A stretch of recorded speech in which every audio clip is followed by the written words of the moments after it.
আপনি ইউটিউবে দীর্ঘদিন ধরে কাজ করে যাচ্ছেন, প্রত্যেকদিন ভিডিও পোস্ট করছেন, রেগুলারিটি মেনটেন করছেন, প্রত্যেকটা জিনিস গাইডলাইন মেনটেন করে আপনারা কাজ করছেন, কিন্তু আপনি যদি জানেন যে আপনার চ্যানেলটা এত কাজ করার পর, এত পরিশ্রম করার পরে মনিটাইজেশন হচ্ছে না, রিজেক্ট হয়ে যাচ্ছে বারবার, তাহলে আপনার কেমন লাগবে?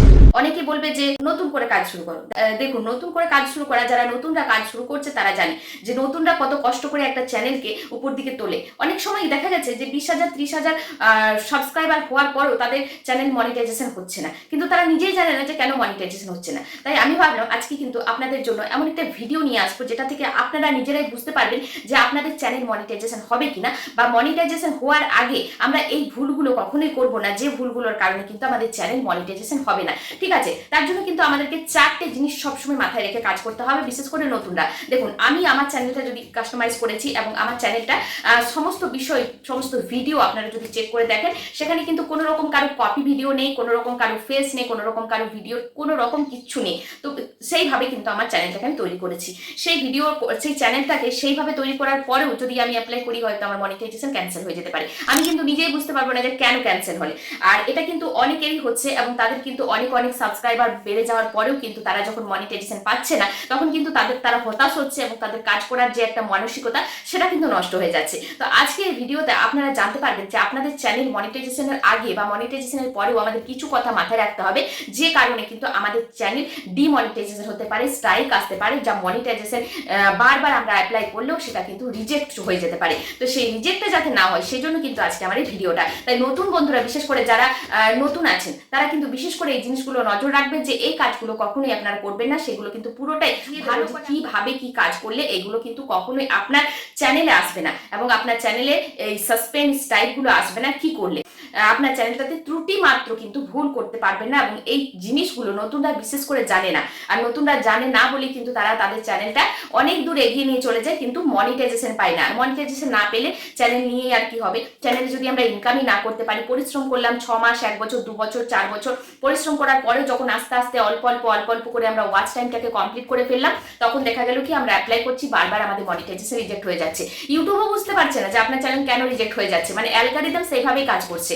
আর ইউটিউবে এখন প্রত্যেকটা সময়ে এমন এমন আপডেট আসছে যে কিন্তু সেই আপডেটের কারণে অ্যালগরিদম কিন্তু আমাদের চ্যানেলটাকে কাস্টমাইজ করছে, দেখছে, এবং সেই দেখার কারণে কিন্তু কোনো না কোনো জায়গায় ত্রুটি থেকে যাচ্ছে, ভুল থেকে যাচ্ছে, সেখান থেকে কিন্তু অটোমেটিকলি কিন্তু আমাদের মনিটাইজেশনটা ক্যান্সেল হয়ে যাচ্ছে। তো চলুন আজকে আমি কিছু কথা বলবো, কিছু টিপস আপনাদেরকে বলবো, কিছু গুরুত্বপূর্ণ অপশন আপনাদেরকে বলবো, যে গুরুত্বপূর্ণ অপশনগুলো কখনোই আপনারা কিন্তু আপনাদের চ্যানেলে করবেন না। তো দেখুন, আমি এই ব্যাপার নিয়ে এই 4টে অপশন আলোচনা করার আগে আপনাদেরকে বলবো, যারা নতুন এসেছেন আমার চ্যানেলে, প্লিজ রিকোয়েস্ট করবো সাবস্ক্রাইব করে দেবেন, কারণ এই ইউটিউব চ্যানেল গ্রো করার ক্ষেত্রে সমস্ত কিছু ভিডিও আপনারা আমার চ্যানেলে পাবেন, এবং ফেসবুকের সমস্ত কিছু ভিডিও কিন্তু আপনারা আমার চ্যানেলে পাবেন। তাই সবাইকে বলবো সাবস্ক্রাইব করবেন। অনেকেই ভিডিও আমার দেখেন, পছন্দ করেন, কিন্তু সাবস্ক্রাইব করেন না কেন ভাই? সাবস্ক্রাইব করে দেবেন, এতে কিন্তু আপনারও লাভ, আমার ভিডিও আপনার কাছে যাবে, এবং সমস্ত বিষয় আপনারা দেখতে পারবেন। চাইলে কিন্তু আপনারা একটা চ্যানেল করবেন। যারা এখনো পর্যন্ত বসে আছেন, ভাবছেন, ভিডিও দেখছেন, চ্যানেল করছেন না, চ্যানেল তৈরি করুন, কাজ করে যান, এবং সমস্ত গাইড কিন্তু আপনারা আমার ভিডিও থেকেই পেয়ে যাবেন। তো চলুন আমি ভিডিওটা শুরু করি। প্রথম হচ্ছে 1 নাম্বার, আমাদের রিইউজ কন্টেন্ট। আপনারা এই 4টি বিষয় ভীষণভাবে ধ্যানে রাখবেন, ভীষণভাবে লক্ষ্য রাখবেন। এই 4টি ভুল আপনারা ভুলেও কখনো করবেন না আপনাদের চ্যানেলে। তো দেখুন, 1 নাম্বার হচ্ছে রিইউজ কন্টেন্ট, 2 নাম্বার হচ্ছে মিসলিডিং মেটাডেটা, 3 নাম্বার হচ্ছে ইউটিউবের কমিউনিটি গাইডলাইন, স্ট্যান্ডার্ড গাইডলাইন, ঠিক আছে। আর 4 নাম্বার হচ্ছে এরর প্রবলেম, ঠিক আছে। এই এরর প্রবলেমটা হয়তো সমাধান হয়, কিন্তু কিভাবে আসে সেটাও আপনাদেরকে বলে দেবো। তো চলুন, 1 নাম্বার বিষয় আমাদের দেখুন, রিইউজ কন্টেন্ট কাকে বলছে? ধরুন একটা বিষয় আপনাদেরকে বোঝাচ্ছি। ধরুন এই জলের বোতল একটা বোঝাচ্ছি আপনাদেরকে, জাস্ট একটা উদাহরণ দিচ্ছি। জলের বোতলটা ধরুন আমি ব্যবহার করছি, একবার ব্যবহার হয়েছে, দোকান থেকে এসে হয়তো আমি এটা স্পাইট খেয়েছি, ব্যবহার করে সেটা কিন্তু আমি ফেলে দিয়েছি, বা ব্যবহার করে নিয়েছি। ব্যবহার করার পর এটা কিন্তু অন্য আরেকজন ব্যবহার করছে, ঠিক আছে। অন্য আরেকজন যখনই ব্যবহার করছে, আপনার ইউটিউব অ্যালগরিদম যদি সেখানে ধরা পড়ে যায় আপনার ভিডিওটা, সেখানে কিন্তু আপনার স্ট্রাইক চলে আসতে পারে, বা আপনার রিইউজ কন্টেন্ট চলে আসতে পারে, স্ট্রাইকও চলে আসতে পারে, ঠিক আছে। এবার কিন্তু আমার নিজেরই যদি হয়, ধরুন আমি যেমন একটা ভিডিও পোস্ট করছি, ভিডিওটা পোস্ট করেছি অনেক বছর আগে, হয়তো আমি একটা ভিডিও পোস্ট করেছি, সেম একই ভিডিও, কিন্তু ওই ভিডিওটাই আমি কোনোরকম কোনো কিছু এডিটিং করিনি, কিছু না, সেম একই ভিডিও হয়তো আমার গ্যালারিতে পড়েছিল, সেই ভিডিওটা আমি আবার পোস্ট করে দিয়েছি, এটাও কিন্তু রিইউজ কন্টেন্ট হয়েছে। ঠিক আছে, হ্যাঁ, রিইউজ কন্টেন্ট কখন আসবে না? অনেকেই তো অনেকের ভিডিও কপি করে এখানে পেস্ট করে অনেক টাকা ইনকাম করছে, অনেকেই বলবেন। হ্যাঁ, সেটা কিন্তু আমার ভিডিও দেওয়া আছে, আপনারা চাইলে দেখে নেবেন যে রিইউজ কন্টেন্ট যখন ধরুন আপনি একটা কারো ভিডিও নিয়েছেন, সেখানে আপনি 20 থেকে 30% তার ভিডিওটা নেবেন, বাকি 70% কিন্তু আপনার ক্রিয়েটিভিটি থাকবে, আপনার ভয়েস থাকবে, আপনার ফেস থাকবে, মানে আপনার সমস্ত কিছু এডিটিং করে আপনার সেই ভিডিওটাকেই চেঞ্জ করে দিতে হবে। ঠিক আছে, তবেই কিন্তু আপনার এই যে রিইউজ কন্টেন্টের যে স্টাইলটা সেটা কিন্তু আসবে না। ঠিক আছে, আপনাদের আশা করি ভালো করে বোঝাতে পেরেছি। যারা বোঝেন না অবশ্যই কমেন্ট করে জানাবেন। তো এটা হচ্ছে রিইউজ কন্টেন্ট। ঠিক আছে, অন্য কারো ভিডিও আপনি দিলেও সেটা রিইউজ কন্টেন্ট হবে, এবং আমার নিজের ভিডিও আমি যদি দিই সেটাও কিন্তু রিইউজ কন্টেন্ট হচ্ছে। ঠিক আছে, 2 নাম্বার হচ্ছে মিসলিডিং মেটাডেটা। মিসলিডিং মেটাডেটা কাকে বলছে? ধরুন আপনি ভিডিও করেছেন, একটা ভিডিওতে একটা থিম একটা দেখিয়েছেন, একটা ভিডিওতে আপনি অন্য রকম কিছু দেখিয়েছেন, কিন্তু সেই ভিডিওটার ক্যাপশন, টাইটেল, কিওয়ার্ড সেগুলো কিন্তু আলাদা আলাদা আছে, তার সাথে কোনো মিল নেই, তখন কিন্তু সেটা মিসলিডিং কন্টেন্ট বলা হচ্ছে। আপনার ধরুন কোনো একটা ভিডিও ভাইরাল হয়েছে, আপনি এটা মনে করছেন যে ওখানে যে কিওয়ার্ডগুলো আমি ইউজ করেছি সেই কিওয়ার্ডগুলো আমি সব ভিডিওতে ইউজ করব। হ্যাঁ, একটা দুটো ভিডিওতে হলে হয়তো কোনো রকম এটা মিসলিডিং কন্টেন্ট ধরবে না বা কিছু, কিন্তু আপনি যখন প্রপারলি আপনি পুরো কপি করে দেবেন, ধরুন একটা ভিডিও আপনার পুরো ভিউজ হয়েছে, ওয়াচ টাইম বেশি হয়েছে, সেক্ষেত্রে দেখবেন ওই ভিডিওটা ভিউজ হয়েছে, ভাইরাল হয়েছে, এবার তার থাম্বনেল, তার টাইটেল, তার কিওয়ার্ড সমস্ত কিছু কপি করে আপনি প্রত্যেকটা ভিডিওতেই দিতে থাকছেন। এবার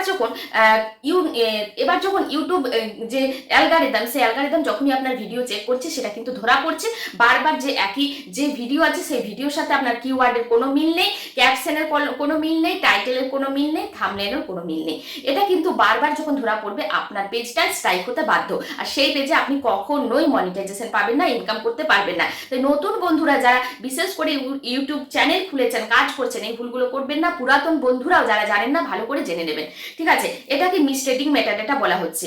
আপনি ক্যাপশন হ্যাশট্যাগেরও মিল রাখতে পারবেন না, বা কোনো কোনো জায়গায় একটু আধটু মিল হয়ে গেলে সেটা আলাদা কথা, কিন্তু বারবার যখন আপনি একই ক্যাপশন দিচ্ছেন, বারবার যখন আপনি সার্চেবল যে কিওয়ার্ডগুলো আছে সেই কিওয়ার্ডগুলো বারবার আপনার একই রকম প্রত্যেকটা ভিডিওতে ইউজ করছেন, সেই ক্ষেত্রে কিন্তু আপনার মিসলিডিং কন্টেন্ট আসতে পারে। ঠিক আছে, মিসলিডিং মেটাডেটা স্ট্রাইক সেটা আপনার আসতে পারে। তারপরে দেখুন 3 নাম্বার লিখেছে YouTube community standard guideline. YouTube community standard guideline বলতে আমরা কি বুঝি? ধরুন ইউটিউব হচ্ছে একটা পরিবার বলতে পারেন, এই প্ল্যাটফর্মে যারা কাজ করছে সেটা হচ্ছে পরিবারের মানুষ। আপনি ধরুন আপনার একটা পরিবার আছে, মা বাবা কাকা কাকিমা, এই নিয়ে একটা পরিবার আছে, সেই পরিবারে আপনি কখনো একটা খারাপ কিছু বলবেন না, আপনি কখনো একটা খারাপ কথা বলবেন না, আপনি কখনো একটা খারাপ কাজ করবেন না, আপনার পরিবারের ক্ষতি হতে পারে এই ভেবে এটা কখনোই করবেন না। এটা আপনাকে বুঝতে হবে যে ইউটিউব আপনার একটা পরিবার, আর সেই পরিবারে কোনো রকম অশ্লীলতা আপনার দ্বারা ছড়িয়ে পড়ুক, অশ্লীলতা কোনো কথা আপনি এখানে বলুন, এটা কিন্তু কখনোই করা যাবে না। আপনি আশা করি বুঝতে পারছেন, কোনো রকম খারাপ ভিডিও, কোনো রকম খারাপ কথা, আপনার অডিয়েন্সকে কোনো রকম খারাপ মন্তব্য আপনি কিন্তু আপনার ভিডিওর মধ্যে, আপনার ক্যাপশন, টাইটেল কোনো জায়গাতেই আপনি সেটা করতে পারেন না। আর এই পরিবারের মধ্যে কোনো এক ব্যক্তি যখনই এই জিনিসটা করে, অশ্লীলতা, খারাপ কিছু বিষয় এখানে ছড়ায় তার দ্বারা, সেটা কিন্তু তাকে একদম পুরোপুরি রিজেক্ট করে দেবে, স্ট্রাইক দিয়ে দেবে। সেখানে কিন্তু ইউটিউব তাকে কিন্তু আর কোনো রকম চ্যানেলটা তাকে মনিটাইজেশনও দেবে না, ইনকামও করার কোনো সুযোগ দেবে না। তো বুঝতে পারছেন যে ইউটিউবের যে পরিবার, যে আপনি নিজের পরিবারটাকে যেভাবে থাকে সেইভাবে কিন্তু আপনার ইউটিউব পরিবারটাকে আপনাকে রাখতে হবে, পুরো পরিষ্কার, ক্লিন, কোনো রকম কোনো খারাপ কিছু নয়। ঠিক আছে, এটাই হচ্ছে আপনার ইউটিউবের কমিউনিটি গাইডলাইন। তারপরে আছে 4 number error problem. Error problem কখন হয়? দেখুন ইরোর প্রবলেম, এই 3টে যে বিষয় আলোচনা করলাম, এই 3টে বিষয় কিন্তু আপনাদেরকে মারাত্মকভাবে এটা মনে রাখতে হবে। এগুলো কিন্তু মারাত্মক এক এক করে ভুল, কারণ আমরা দেখুন প্রথম থেকে কাজ করে যাচ্ছি, দিয়ে কাজ করার পরে শেষে এসে যখন আমাদের মনিটাইজেশন আসার কথা, মনিটাইজেশনের জন্য অ্যাপ্লাই করছি, তখন আমাদের বারবার রিজেক্ট হয়ে যাচ্ছে। তখনও হয়তো অনেকেই বলবেন নতুন চ্যানেল খুলে কাজ করতে। দেখুন নতুন অবস্থায় এত কষ্ট করে আপনারা বছরের পর বছর কাজ করে এখানে যখন আমরা মনিটাইজেশন অ্যাপ্লাই করি আর যখন ক্যান্সেল হয়, তখন কিন্তু আর মানসিকতা থাকে না যে নতুন চ্যানেল কাজ করার। কারণ যারা নতুন আছে ভাই, তারাই জানে যে কাজ করার মর্মটা। কারণ আমি এই নতুন অবস্থায় কাজ করছি, যে আমাদেরকে কত স্টাডি করতে হয়, কত রকম ভাবে কাজ করতে হয়, তবেই কিন্তু এখানে আমরা সারাদিনে একটা ভিডিও পোস্ট করতে পারি। আর আপনারা যখন দেখেন, পছন্দ করেন, তখন আমাদের কতটা খুশি হয়। কিন্তু আপনাদের এটাই বিষয় যে আপনারা একটু সাবস্ক্রাইব করে যাবেন, তাহলে কিন্তু আপনারা অনেক টেক রিলেটেড ভিডিও আমার চ্যানেলে পেয়ে যাবেন। আপনারা কমেন্ট করে যাবেন কি রকম ভিডিও চাইছেন, আমি অবশ্যই চেষ্টা করবো আপনাদের জন্য ভিডিও আনার। হ্যাঁ, তো যাই হোক, 4 নাম্বার যে বিষয়টা সেটা হচ্ছে add on error problem. Ads on error problem কখন আসে জানেন তো? ধরুন আপনার দুটো জিমেল আইডি আছে, আপনি একটা জিমেল আইডি দিয়ে আপনার অ্যাকাউন্ট খুলেছেন, আবার সেম আরেকটা জিমেল আইডি দিয়ে ফেলেছেন। কোনো রকম আপনার যখনই অ্যাডসনে আরেকটা জিমেল আইডি দিয়ে ফেলবেন, তখনই কিন্তু আপনার দুটো জিমেল আইডিতে যখন একই রকম মানে অ্যালগারিদম যখন ফোকাস দেবে বা দেখবে, তখন কিন্তু আপনার ইরোর প্রবলেম চলে আসবে আপনার আইডিতে, মানে আপনার চ্যানেল ইরোর প্রবলেম চলে আসবে। আর এই প্রবলেমটা তখন আপনাকে ঠিক করতে হবে। এটা কিন্তু ঠিক করা যায়, এটা ঠিক করে নিতে হবে যে আপনি কোন জিমেলটা দিতে চাইছেন। পুরোনো জিমেল যেটা আপনি প্রথমে খুলেছিলেন সেই জিমেলটা দিতে চাইছেন, না আবার যেটা দিয়েছেন সেটা দিতে চাইছেন, এটা কিন্তু আপনাকে সিলেক্ট করে নিতে হবে। কখন এটা জানেন তো, কখন এরর আসে, বিশেষ করে দেখুন একটা জিমেল আরেকটা জিমেল একই, এখানে আপনি যা কিছু অ্যাড্রেস দিয়েছেন, নাম্বার দিয়েছেন একই রকম, এই জিমেলেও একই রকম দেওয়া আছে, তখন কিন্তু এই ক্ষেত্রে এই প্রবলেমটা হয়। তাই জিমেল কিন্তু আপনারা একটাই রাখার চেষ্টা করবেন। আমি তো বলবো পুরনো যে জিমেলে আপনি প্রথম থেকে দিয়ে এসেছেন সেই জিমেলেই আপনি দেওয়ার চেষ্টা করবেন, দ্বিতীয় জিমেলটা আপনি কিন্তু ক্যান্সেল করে দেবেন। তাই হচ্ছে 4 নাম্বার বিষয়টা। 4 নাম্বার বিষয়টা আপাতত ঠিক করা যায়। তো ইউটিউব যেভাবে আপডেট হচ্ছে, আমি বলবো যে আপনারা খুব সাবধানতার সাথে কাজ করুন। অনেক চ্যানেল আছে দেখবেন যে কি হচ্ছে, সব রকম অরিজিনাল ভিডিও পোস্ট করছে সমস্ত কিছু, কিন্তু আপনাদের এই যেমন মিসলিডিং কন্টেন্ট বা ইউটিউবের কমিউনিটি গাইডলাইনের ক্ষেত্রে একটু যদি ভুল হয়ে যায়, তখন কিন্তু মনিটাইজেশন সাসপেন্ড হয়ে যাচ্ছে বা মনিটাইজেশন বারবার রিজেক্ট আসছে। আপনি বারবার অ্যাপ্লাই করছেন, বারবার রিজেক্ট হয়ে যাচ্ছে, তখন আমাদের কিন্তু মানসিকতাটাই হারিয়ে ফেলি, আর ভালো লাগে না, কাজ করার আগ্রহ পাই না। তো আশা করি বুঝতে পেরেছেন। ভিডিওটা শেয়ার করে দেবেন, সেভ করে রাখবেন এবং বারবার দেখে বোঝার চেষ্টা করবেন আপনারা কি কি বিষয়গুলো লক্ষ্য রেখে কাজ করবেন। তো চলুন ভিডিওটা শেয়ার এবং সেভ করে দেবেন। কেমন লাগলো ভিডিওটা অবশ্যই জানাবেন। চলুন দেখা হবে নেক্সট ভিডিওয়ে, ভালো থাকবেন।